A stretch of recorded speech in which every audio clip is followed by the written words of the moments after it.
আয়না ঘরে থাকা স্বামীর প্রতি চূড়ান্ত ভালোবাসার এক নজির স্থাপন করেছেন বাংলাদেশের একজন রমণী। আপনারা তার নাম জানেন কিনা জানি না, ব্যারিস্টার আরমান, যিনি আয়না ঘরে ছিলেন।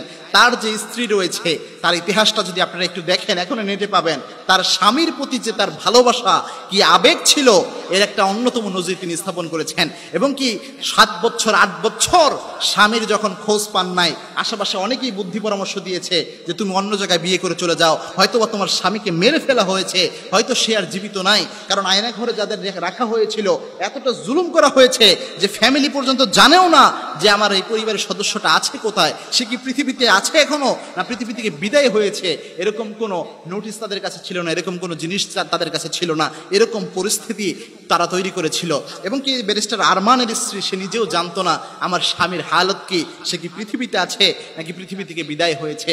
এই জন্য আয়না ঘরে তাকে যখন রাখা হয়, তার স্ত্রীকে এমন অনেক পরামর্শ দেওয়া সত্ত্বেও তার স্ত্রীটা শুনে নাই এবং কি বিয়েও করে নাই। বাচ্চাদের দিকে তাকিয়ে সে আল্লাহর উপর ধৈর্য ধারণ করে সেই জায়গায় ছিল এবং কি আল্লাহর কাছে চেয়েছে, আল্লাহ যদি দুনিয়ায় জীবিত থাকে আমার কাছে ফিরিয়ে দেন। এবং কি আল্লাহর কি অশেষ মহিমা দেখেন, 10 বছর পর বা 8 বছর পর সে কিন্তু ঠিকই তার স্বামীকে ফিরে পেয়েছে। এবং তার স্ত্রী, সে কিন্তু অনেক গুণবতী একজন নারী, অনেক উচ্চ শিক্ষিত একজন নারী। সে তার স্বামীর জন্য এই অপেক্ষায় বসেই ছিল।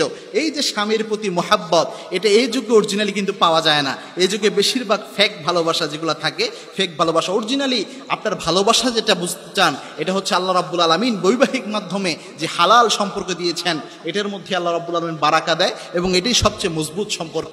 কারণ আল্লাহ রাব্বুল আলামিনের রহমত এই জায়গায় থাকে। এই জন্য রাসূল সাল্লাল্লাহু আলাইহি ওয়াসাল্লাম জানিয়েছেন, লান তারানি মুতাহাব্বিনা মিসলান নিকাহ, বিয়ের চেয়ে এত মহাব্বতের কোনো সম্পর্ক আমি আমার জীবনে দেখি নাই। এবং আল্লাহর হাবিব সাল্লাল্লাহু আলাইহি ওয়াসাল্লাম স্ত্রীদের ভালোবাসতেন, রাসূল সাল্লাল্লাহু আলাইহি ওয়াসাল্লামকেও তার স্ত্রীরা সবচেয়ে বেশি ভালোবাসতেন।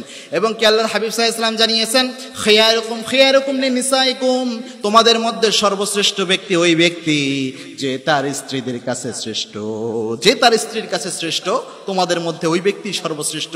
এই কথা বলেই আল্লাহর হাবিব সাল্লাল্লাহু আলাইহি ওয়াসাল্লাম বললেন, আমি আমার স্ত্রীদের কাছে সর্বশ্রেষ্ঠ। সুবহানাল্লাহ। রাসূলের 11 জন স্ত্রী ছিলেন। আল্লাহর হাবিব সাল্লাল্লাহু আলাইহি ওয়াসাল্লামের প্রত্যেকজন স্ত্রী রাসূল সাল্লাল্লাহু আলাইহি ওয়াসাল্লামের জন্য পাগল ছিল এবং প্রত্যেককেই আল্লাহর হাবিব সাল্লাল্লাহু আলাইহি ওয়াসাল্লাম সমান সুযোগ দিতেন, সমান সময় দিতেন। কোনো স্ত্রীকে এক্সট্রা টাইম আল্লাহর হাবিব সাল্লাল্লাহু আলাইহি ওয়াসাল্লাম দিতেন না। মাঝে মাঝে রাসূলের বৃদ্ধা স্ত্রীরা আয়েশা রাদিয়াল্লাহু তাআলা আনহাকে একটু টাইম অফ করে দিতেন যে আমরা তো বৃদ্ধা মানুষ, তুমি একটু কম বয়সী, তোমার জন্য আমাদের টাইমটা আজকে তোমাকে হাদিয়ে দিয়ে দিলাম, এরকম করতেন। তবে আল্লাহর হাবিব সাল্লাল্লাহু আলাইহি ওয়াসাল্লাম সবার উপর ইনসাফ কায়েম করতেন, সবাইকে সমান ভালোবাসা দিতেন, সমান সময় দিতেন। এটা আল্লাহর হাবিব সাল্লাল্লাহু আলাইহি ওয়াসাল্লামের অন্যতম একটা বৈশিষ্ট্য ছিল।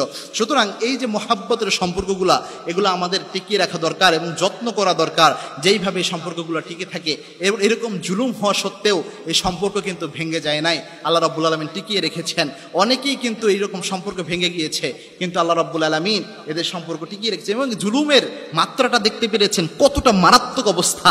জানেই না যে আমার স্বামী বেঁচে আছে নাকি মারা গেছে, তবু সে ধৈর্য ধারণ করেছে।